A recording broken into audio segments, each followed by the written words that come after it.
What's going on, my beautiful black people?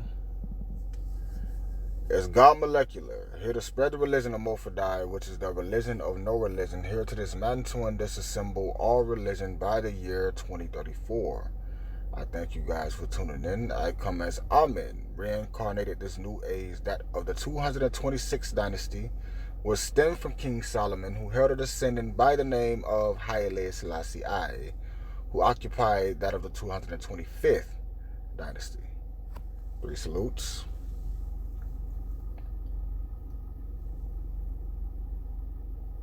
Ready? Go. And that is in tribute to Amen, as he was known as the Most High and the most logical being or deity at his time. I come as him reincarnated to usher in the new age of Aquarius, also known as the age of the Six, as we have transpired from the age of the Pisces, also known as the age of the Seven, and that is as of August 21st, 2017, titled Day of the Great American Eclipse. But I thank you guys for listening. I thank you guys for joining. I titled this specific audio,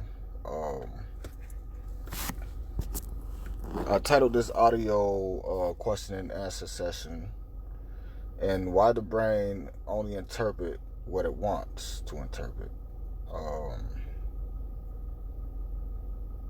A lot of people who are just coming into consciousness, coming into endarkenment. I don't like to use the word enlightenment, but I substitute that word for endarkenment. A lot of people who are coming into a higher consciousness, they have a lot of questions scientifically that a lot of people aren't answering with logic. You have brothers like Pharaoh Allah, who speaks on a lot of things spiritually and scientifically, but this brother would then, at some point in time, and in his understanding, he's going to take you into the unauthentic reality of aliens. And aliens do not exist. Extraterrestrials do not exist. So for that reason alone, I can't believe anything else, or you shouldn't believe anything else that this brother has to teach, because it's either regurgitated or it hits too much of the imagination. I wouldn't say too much of the imagination, but it doesn't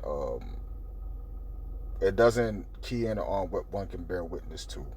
And what you can see with your own two eyes is to hit your utmost highest logic, which deals with your cosmic comprehension and your most intellectual inception on information. And that's really important when it comes to a spiritual journey, or when you're speaking of spirituality, period, because spirituality is intelligence.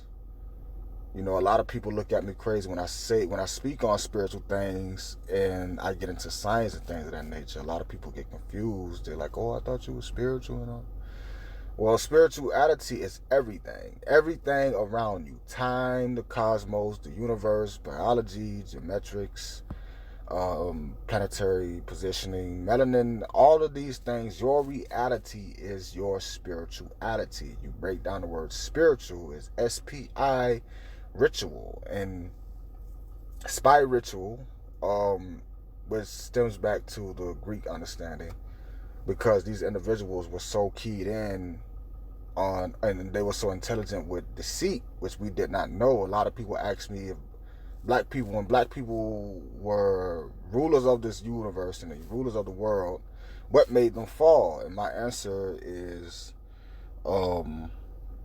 deception. We did not know how to deceive or lie, and that is what made us fall. These white individuals, they knew how to do this, and that overall resulted in infiltration and the creation of secret organizations that ended up collapsing the black rulership, the black monarchy of life.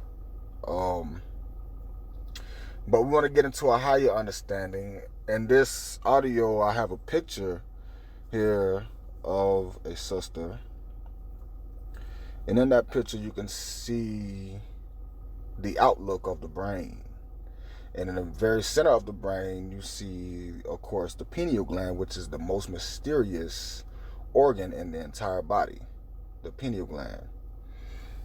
And this is why the brain only interprets what it wants to, simply because this organ is very influential amongst all your other organs of your body. And a lot of people don't know why. Scientists can only leak in the pineal gland to amphibian-like skin. And that already explains the reptilian understanding of the human, the black individual, the black melanated being, the reptilian composition, genetic composition that exists within our diabolical genetic anatomy. Um, us having this decalcified pineal gland, it unlocks a certain feat within your skin and things of that nature, and it coincides with the hydrogen bonds that are in the air, which then coincides with melanocytes that's in your melanin, and that also corresponds with melatonin and serotonin, which deals with the amygdala and the hippocampus of the brain. So, sleep and darkness and light is very imperative upon your spirituality. How you accept light, how your brain interprets light, and how your brain filters that light and shoots this light back into your vision. So when you're dealing with spirituality, you're dealing with these sciences which go very, very, very, very deep.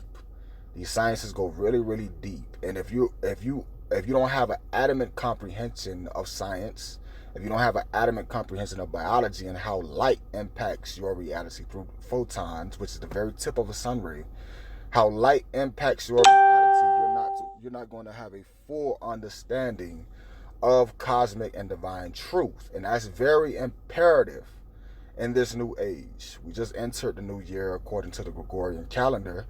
We just entered the new year of 2020. If you add up all the numbers in that year, it's 2 plus 2, which equals 4. 4, which represents the building, if you understood metaphysics and things of that nature. 4 represents the building, a building block of life, simply because the number 4 deals with a certain perspective in life that defines how atoms are arranged in your body. Your number 4.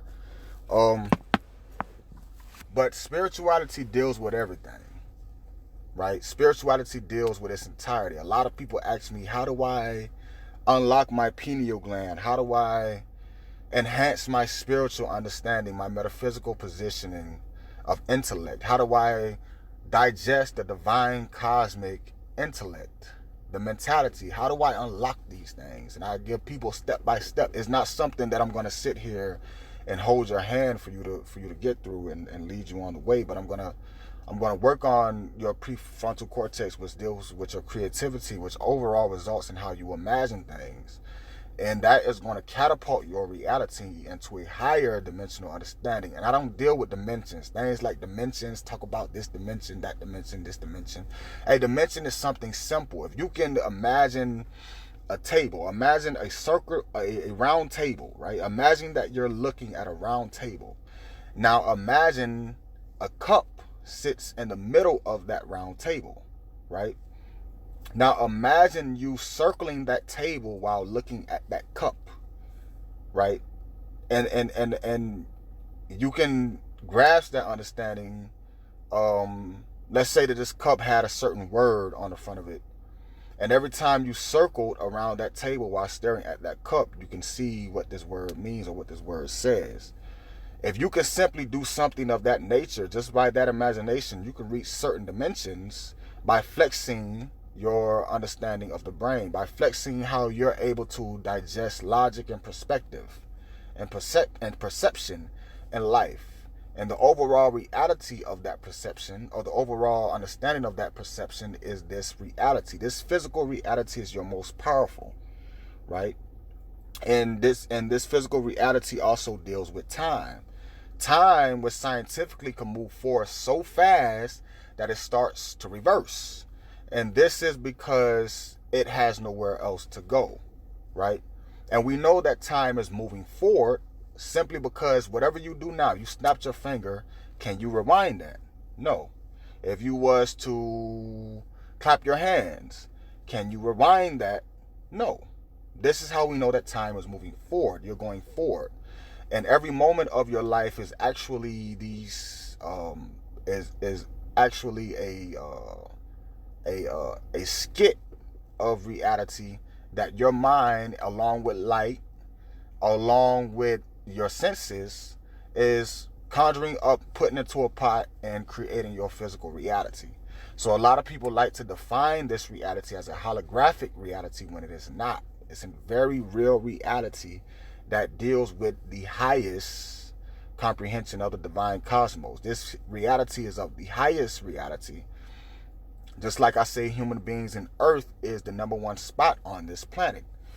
Earth is the number one spot in the cosmos, Earth itself. Earth is the number one spot in the cosmos, and you can bear witness to this simply because we have not sufficed in our survival. We have not ceased in our survival. We have not gone extinct.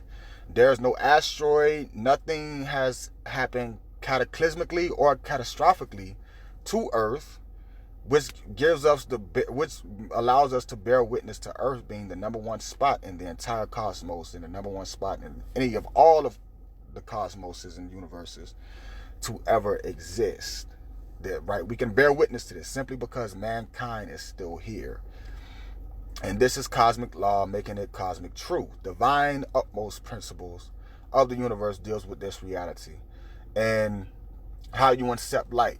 Going back to people asking me how to unlock the pineal gland. How do I decalcify the pineal gland? And if you research a lot of these so-called conscious niggas, you know what I'm saying, these conscious brothers who will tell you, oh, you have to eat this certain way, you have to do that, and you have to meditate, and no. Decalcifying the pineal gland and enhancing your metaphysical perspective, your spiritual reality, your superior and dynamic melanoid spiritual reality deals with light. What is the most supreme and the most natural organic light known to man? That is sunlight, right? This is why our ancestors called things like the all-seeing eye. I haven't looked at any of the comments, but this is why they call the all-seeing eye the all-seeing eye, because the eye deals with the utmost intellect, which deals with the higher perspective of the cosmic law of your reality. Whatever you can see, which deals with 95% of the information that you accept, the rest of the 5% is divided on along with the rest of your senses. 95% of what you accept logically reach your highest intellectual or your highest metaphysical intuition. Intuition deals with the imagination. Imagination is further or propelled in darkness, right? When you sleep, you have dreams. Dreams that comprehend or coincide or run parallel with imagination, right? There's things that happen in dreams that cannot happen in this physical reality, which runs parallel with imagination. And that deals with a sacred substance that scientists discovered today known as melatonin. Melatonin is a product of the pineal gland, right? Which overall deals with darkness. And there's a chemical compound in the brain known as rhodopsin, right? Rhodopsin deals with darkness and one being able to adjust and see themselves or see things in the dark. If you was to go in a room that was lit up and you turned off the lights to where it was pitch black, 100% dark. If you gave yourself a certain amount of time, you'll be able to make out what's around you. You'll be able to make out and you'll slowly be able to make things out around you. You'll slowly be able to see shit. And this is because of the rhodopsin compound. So when it comes to unlocking the pineal gland and decalcifying the pineal gland, it's something as simple as your brain subconsciously as well as consciously being able to interpret what light means. Because light carries information. Information that is very imperative upon you accepting organic light. And the most organic light found here on this earth is sunlight, which travels, or light period, which travels at 186,000 miles a second. Sunlight is the most organic light on this earth. So if you stared at the sun, right, This is direct steps to unlocking the pineal gland and understanding your body scientifically. So if you stared at the sun with your own two eyes, you have to be able to stare at the sun while it's highest up in the sky. While the sun is highest up in the sky. That's anywhere between 12 to 1:30 in the afternoon.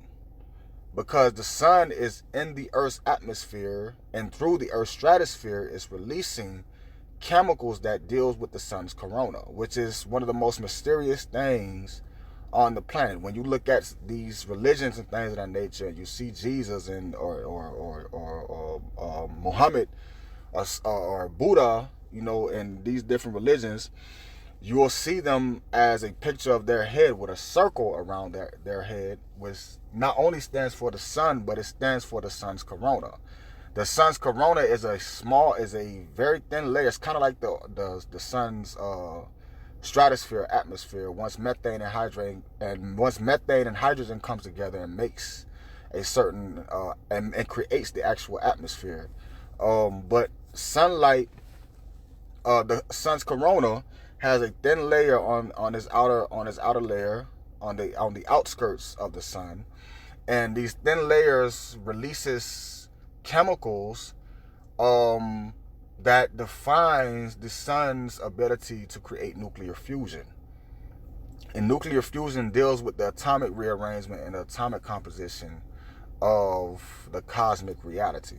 So when the sun is highest up in the sky, that's why it seems the hottest, because the corona is nuclear infusing itself to impact the Earth's atmosphere on a very high level. And when you're dealing with things like degrees, you have to understand a degree when the weatherman tells you that the sun is going to be 80 degrees, and that deals with the turning of the atmosphere, right? A degree stands for the turning point of something.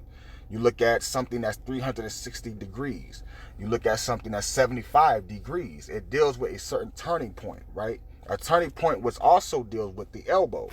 If you stuck your arm out and you took your hand and tried to touch your head, your arm will bend in a certain degree, right? This degree this degree has a certain what do they call it? I forgot, pressure point, right? Your elbows, there's a certain pressure point that releases a certain type of oxytocin or endorphin that impacts your body through polypeptides and phospholipids. And monomers start to be created through the hormones of the body. Monomers, disaccharides and polypeptides and things of that nature, just by you simply bending your arm. And this is why things like meditation takes one into a higher understanding and a certain reality. But if you look at the sun when it's highest up in the sky, you have to train yourself. A lot of us can't even stare at the sun. A lot of us can't even glance at the sun, But you have to train yourself to be able to stare at the sun. Why? Because there's information in the sun. The same information that causes for grass to grow. This information that causes for a seed to sprout is all the information in the entire cosmos, right? It's presented to you once you stare at the sun and train yourself to look at the sun. It's presented to you in a certain color, and all color is certain speeds that reflects the vibration of what the reality or the atmospheric impact is developing. So all color is movement, vibration, right? When you see something that's red, blue, purple, or green, these are moving at different speeds. So this natural organic speed that you're going to see when you look at the sun, this natural organic speed is going to produce itself in a certain color, and it's going to be blue, right? Once you train yourself to be able to look at the sun, this color is going to appear in the color blue, or light bluish, purplish type color. And this color blue is going to start to take shape, right? A shape which expounds on the creativity within the mind or the prefrontal cortex. And this shape is going to be inside of the circular shape of the sun, right? And this and that information, the longer that you look at the sun, the more knowledge that you are accepting of the divine, the divine cosmos. The sun should be looked at as like a chalkboard, a chalkboard that has all the information and all the knowledge, all the information, all the knowledge of the entire universe on it. This chalkboard, right? That's what the sun is. It's this chalkboard that has all the information and all the knowledge of all of the divine cosmos and all of any cosmoses to ever exist within the universes and galaxies and things of that nature. This is why you can achieve and unlock all the knowledge of the universe in an instant, right? Through light and how light travels. So when you look at the sun, you're pretty much looking at the chalkboard that pertains to all the information of all of the cosmos. And the longer you're able to incept that sunlight, the longer you're able to look at that sun directly, the more you're traveling ahead of yourself in light years, right? If I was to play an audio that was teaching me how to do a surgery, if I listen to this audio for 4 minutes and I press stop, I will only have incepted and digested 4 minutes of information released by that audio. But if I listen to this audio for 35 minutes, I would incept and digest all the information of that audio that took place within the elapsed time of 35 minutes. So the longer you look at the sun, the more information that you incept.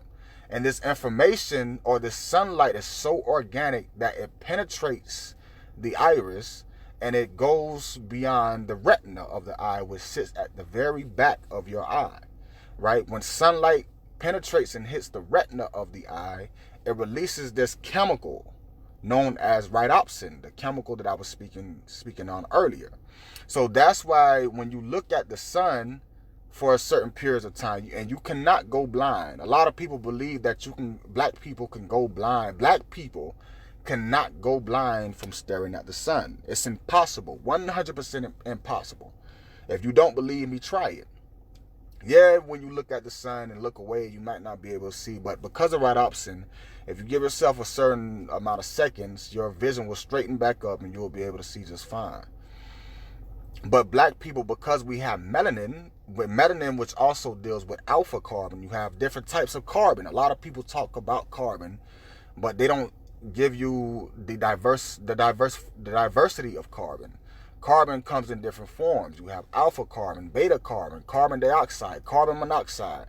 You have all these different types of carbon that corresponds with the melanin that you're able to produce in the melanocytes that's produced within the melanin. So when you look at the sun for long periods of time, you cannot go blind. No, that is a 100% fact that you cannot go blind, right? You have to first get that in your mind and understand that so that you can start training yourself to look at the sun. Because sun gazing for a extended period of time, that's the only thing that could decalcify the pineal gland, right? It doesn't matter what you eat, doesn't matter how much you meditate. No, if you can't stare at the sun when it's highest up in the sky, not when it's setting, while it's easy to look at the sun. A lot of people find it a lot easier to stare at the sun when the sun is setting or the sun is at a certain point in the sky. But you have to be able to train yourself to look at the sun when it's highest up in the sky. When it's highest up in the sky, right?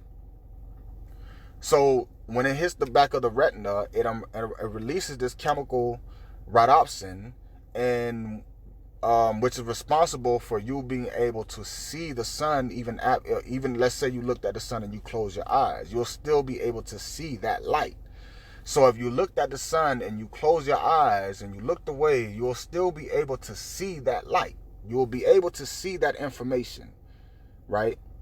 And this is, in a sense, time travel, right? If you blinked your eyes rapidly, if you blink them really rapidly, like something got stuck in your eyes and you started to blink really, really rapidly, this sunlight or this light that you see that the sun has produced within your vision is going to start to move, right?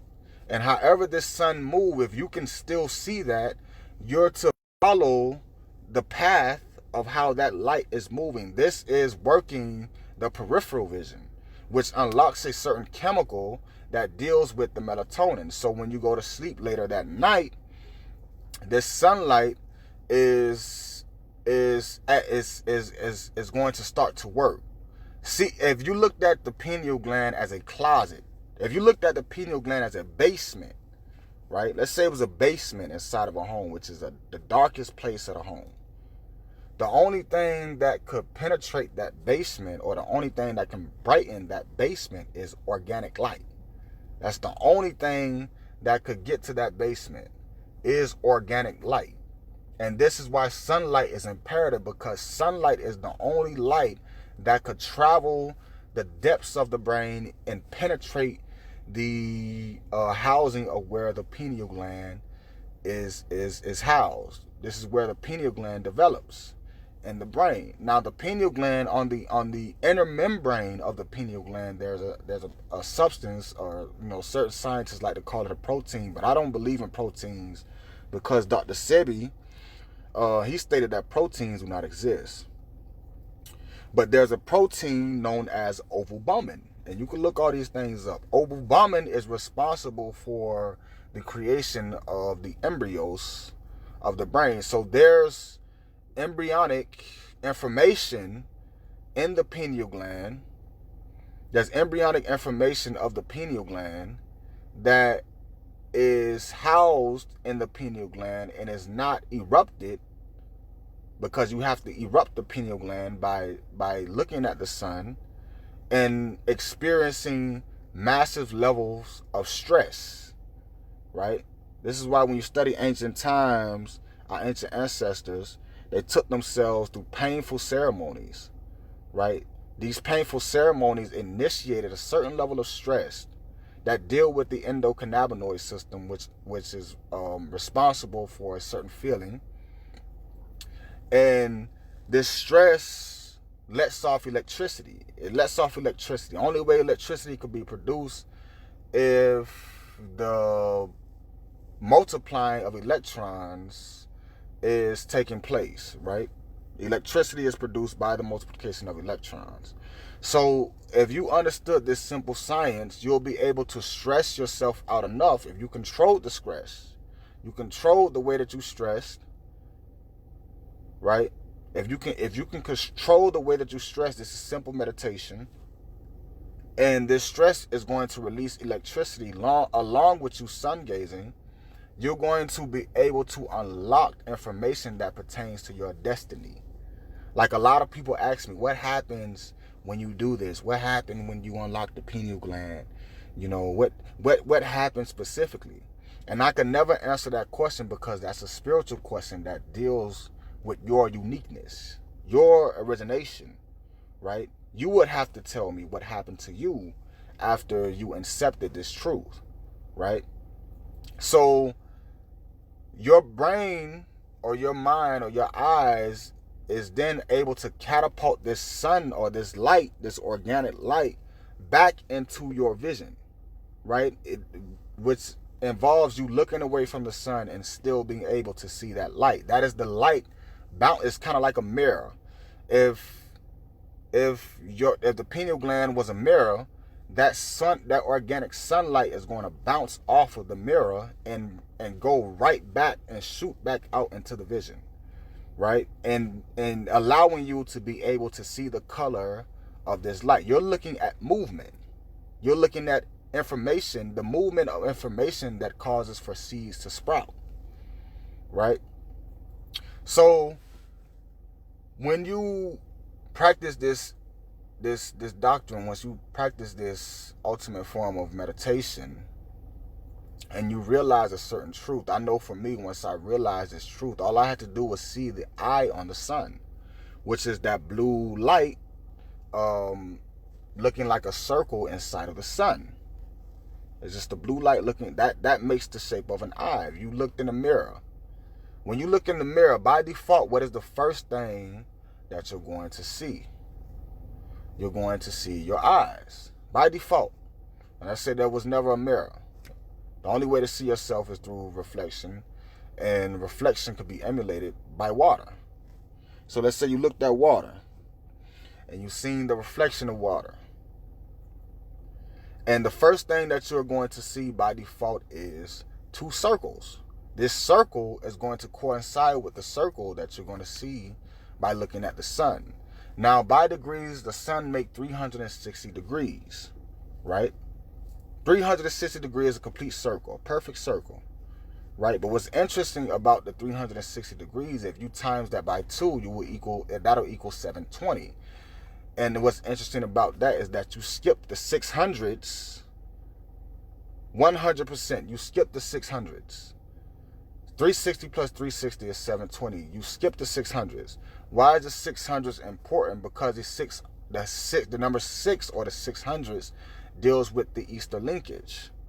The Easter linkage, which defines what some or most call today the nine ether. The nine ether, which deals with geometry and how the world is moving amongst the planet and the cosmos, and how the Earth's tilt and things of that nature, along with other planets, the movement of other planets, how they're moving in how everything is dancing together, right?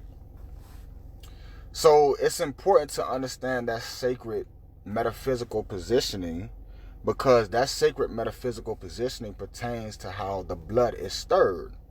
A lot of people look at me crazy when I say that black people have the ability to make their hearts beat 1,000 times per second. 1,000 times per second. And in that happening, the respiratory system responds by the blood speeding up. Your blood could speed up very rapidly. And this is why you have biblical fictional characters known as Nebuchadnezzar, who was thrown in the furnace and was never burned. That is an allegory. That is a metaphor letting you know that black people, we cannot burn. By default, we are burning. We are the result of burning, right? This is what black people are. This is what melanin is, right? We are the result of burning. We're burning along with the production of sunlight, heat. So when people say, oh, back in slavery, slaves had to work with what they got as far as what they ate, eating pig intestines and everything on pig and the leftovers from what white individuals use. That is how those diets came about, when that is a lie. Because these crackers understood, white people, these white slave owners, they understood the dynamic biological coding of the black melanoid being. So these diets were created. They created these diets and fed them to their slaves, simply because these diets target the heart and how the heart pumps blood, and how the blood would move and create a thermodynamic presence. You will release heat thermically, and that reflects in how these carbon skeleton chains of your body link together, which targets the Easter linkages of the body, which either thickens the skin or thickens the skeleton or thins the skeleton. So the thicker the skeleton, the harder for the heat to protrude, right? The thinner the skeleton, the more the heat protruded from the body. And this is why up until the 1960s, white people or no black person was ever known to have cancer. As a matter of fact, white people hanging around black people was scientifically studied at some point by certain universities to give white people cancer. This is because of the thermal presence, the molecular thermal presence, right? Because that heat is creating life.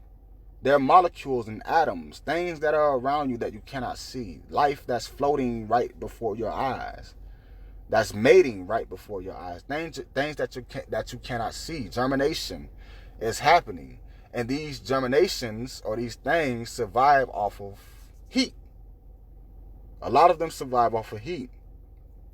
So there were certain things that created what scientists know today as an aura, right? This aura which reflects the thermal presence and how the body protruded heat. So when white people would come in contact with certain black people, these things, a bunch of these things would take place. And in that, white people would digest them through their skin and through their non-presence, or what some would call uromelanin, or the non-presence of melanin, and they would end up with certain type of diseases, skin diseases and certain type of cancers. And when you study, things such as biomelanin and things of that nature, it gets deep with science, right? This is why brothers such as Noble Drew Ali opened the American Moorish Science temples, because he understood that science is very imperative. And a lot of Moors today, they're not scientifically inclined.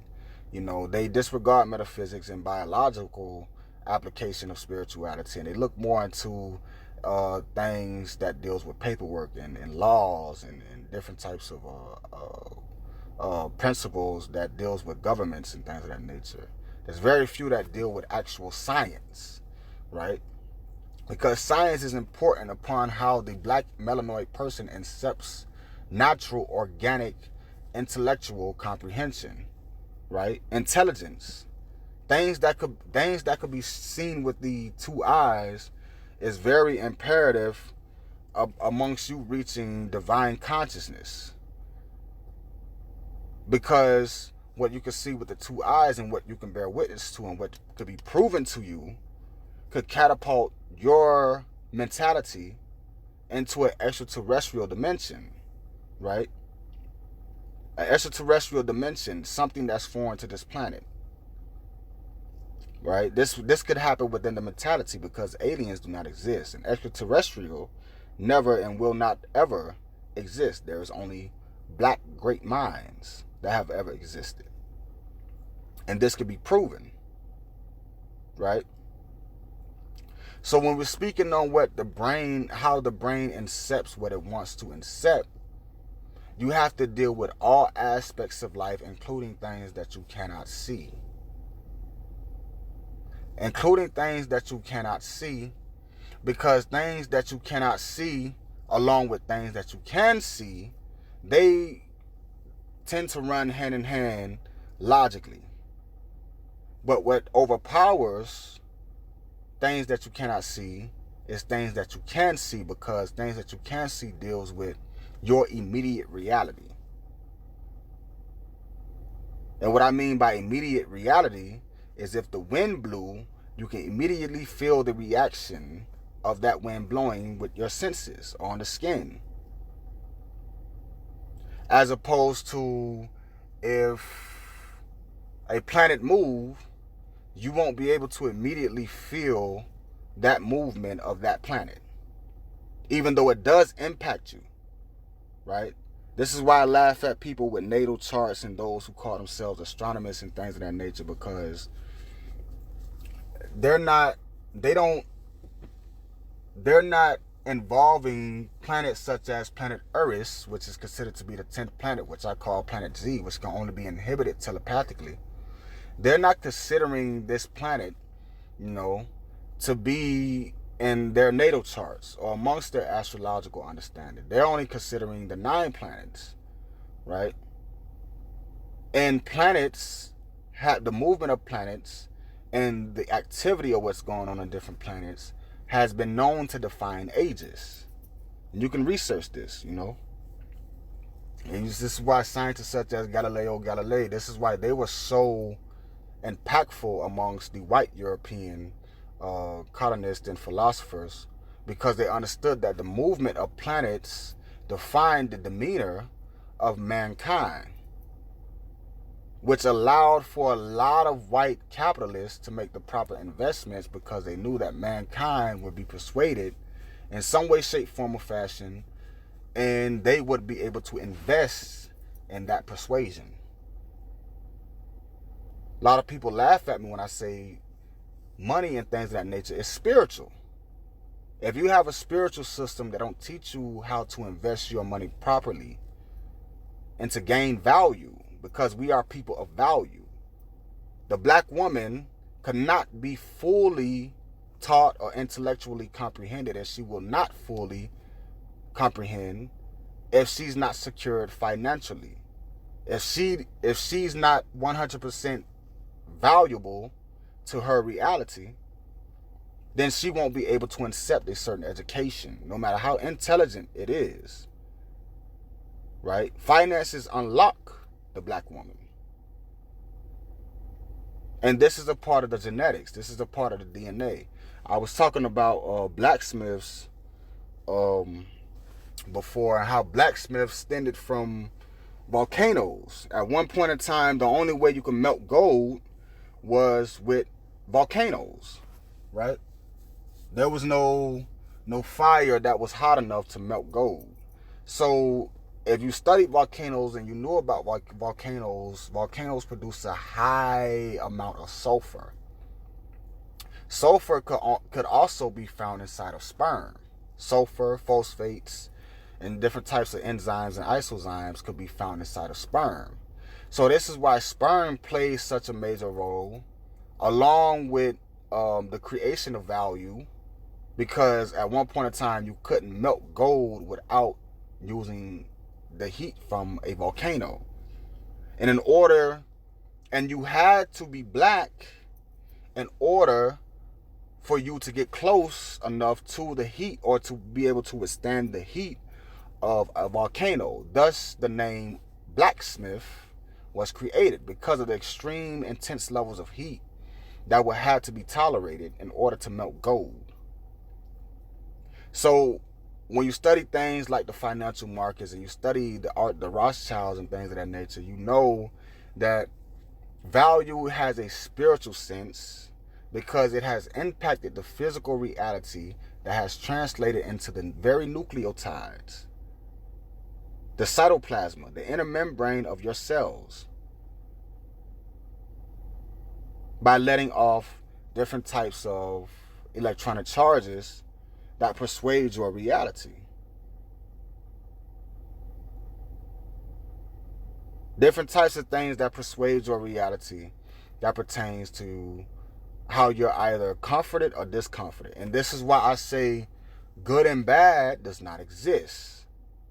Good and bad does not exist. What you have and what does exist is pleasure and displeasure. Things that hit the senses, right? So to kind of grasp that, I was told a story a while back, from a old school cat, cool cat, very, very wise brother. And the story was, there was once a wise man. This wise man had a neighbor that was a farmer, right? So one day this farmer had a stable of 12 horses. And these horses ended up escaping into the wild. So the farmer runs to the wise man and says, "Neighbor, neighbor, neighbor, my horses have escaped. This is bad, this is bad, this is bad." And so the wise man looked at him and responded, "You do not know if this is bad nor good." So the next day, those 12 horses that escaped, they came back to the stable with 12 more horses. So the farmer runs to the wise man and says, "Neighbor, neighbor, neighbor, my horses have come back with 12 more horses. This is good, this is good." So the wise man looks at the farmer and says, "You do not know if this is bad nor good." So the next day, the farmer's grandson comes over and decides to hop on one of the horses as an attempt to ride it. And the horse bucks, he fall off of the horse and break his arm. So the farmer runs over to the wise man and says, "Neighbor, neighbor, neighbor, my grandson fell off one of the wild horses and broke his arm. This is bad, this is bad." So the wise man looked at him, held his head up, and responded, "You do not know if this is bad nor good." So the next day, the army, the military of that country, was drafting males into a losing war. So they came and knocked on the farmer's door and said, "We're here for your grandson so that he can be drafted into a war that we are losing." But when they got to the grandson, they seen that his arm was broken. And they could not draft him simply because of that. So if that cycle continued, good and bad does not exist. And what you have is pleasure and displeasure. Things that hit the senses. When you're dealing with an ultimate reality, you become a supreme scientist. You think of all things of this reality. You think of all things. You think of every aspect of the human being. You could literally take yourself outside of yourself and place yourself in someone else's shoes. A lot of people call this being an empath. But it's not empathic, it's telepathic. And that is what drives your dimensional perspectives. Your higher logic. Being able to see yourself outside of yourself. As a scientist, all type of thoughts, every thought that you can imagine has entered my mind. And as a divine cosmic judge of my consciousness, I'm able to control the full mentality of these thoughts, but the full input of these thoughts. I chose what come across my mind to be my actual understanding and what doesn't. And a lot of conscious people, they call this the observer, right? Being able to observe what's coming to the thoughts that are coming to your mind, because you can have thoughts that are crazy thoughts that come to your mind, but you can have this thought behind those thoughts, observing those thoughts and letting you know that this thought is displeasurable to your mentality or pleasurable to your mentality. Thus, you have the so-called right and wrong thoughts. So as a scientist, being justified in understanding science, understanding that even though you may have an enhanced comprehension of science, what you can bear witness to is of the utmost importance. That is what's most imperative. You can tell me about a molecule, a cell, an atom, scientifically,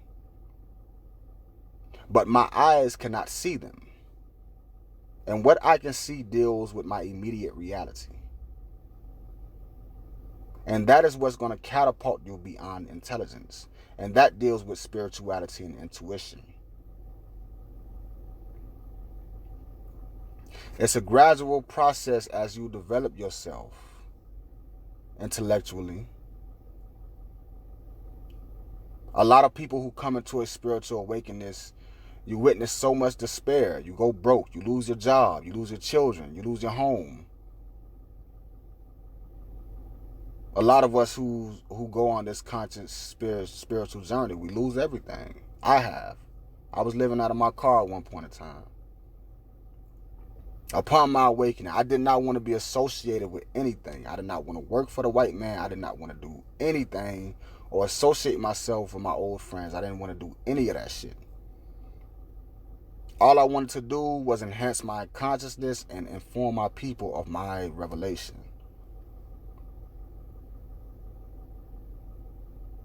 But those who end up in these certain positions that are familiar to this, those of us who end up in these positions, we have a great calling, because there's always light at the end of the tunnel. The harder that it rains on you, the worse that you go through, the bigger the blessing that is promised, and that is by universal divine law, which they have defined as the law of attraction. But a lot of people forget that there is also a law of repellent. And understanding the law of repellent is what drives you to endure that despair. It drives you to endure what you're going through. Things come and go. Energy does not die. One of the things that govern our life is the enigmatic application of death, the mystery of death. Even though there are sciences and things of this nature that shows the preservation of energy, a lot of us still question, or a lot of us still are fearful of what happens once one dies.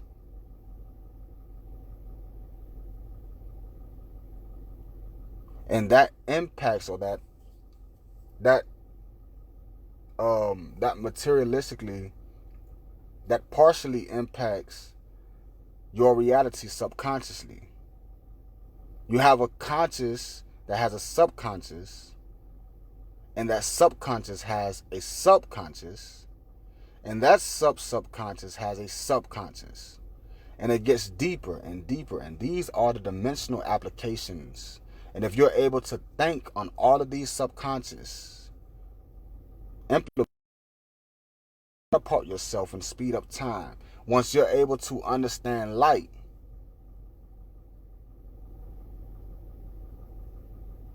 a lot of people look at me crazy when I say that when you die, you jump 1 second ahead of your time. And that works on the imaginative, because technically nothing dies. But if you have this within your subconscious understanding to be your truth, you'll be able to build and speed up your reality based off of whatever direction you desire for your reality to go. Simply because you're able to communicate with yourself in the future using the fastest thing in the divine cosmos. Fast, 20 trillion and trillions of times faster than the speed of light, which is the fastest thing in all of the universe. And that is the thought. The thought moves so fast that no one knows where it comes from. The thought comes from the unknown. The unknown runs parallel with the darkness. There is no light inside of your body. No light inside of your body. A lot of people like to say that intelligence is light. No. Intelligence is the form of potential. Because you could be intellectual and no one else can know it. And unless two or more understand your intelligence, then there's no momentum. And momentum is what takes everything and gives it shape and gives it movement. Momentum. This is why things like the Bible speak on, if two are present, God is in the midst. If one person other than yourself could identify with what you consider to be crazy going through your mind, if someone else could identify with that, then it's no longer and safely could be seen as non-crazy. It's no longer considered to be crazy. Simply because someone other than yourself could identify with it. And that's important for you to understand in order for you to keep your insanity, and that you don't remain stagnant in your cosmic comprehension. Very important. But it's God Molecular, here to spread the religion of Mofadai, which is the religion of no religion, here to dismantle and disassemble all religion by the year 2034. I thank you guys for tuning in. I come as Amen, reincarnated this new age, that of the 226th dynasty, which stemmed from King Solomon, who held a descendant by the name of Haile Selassie I, who occupied that of the 225th dynasty. 3 salutes. Ready?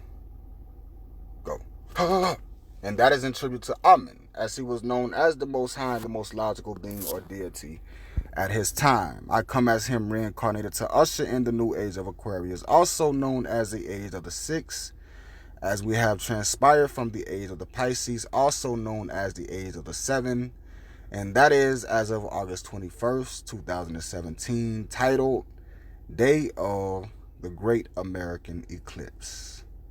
I thank you guys for tuning in. I thank you guys for joining. It's God Molecular.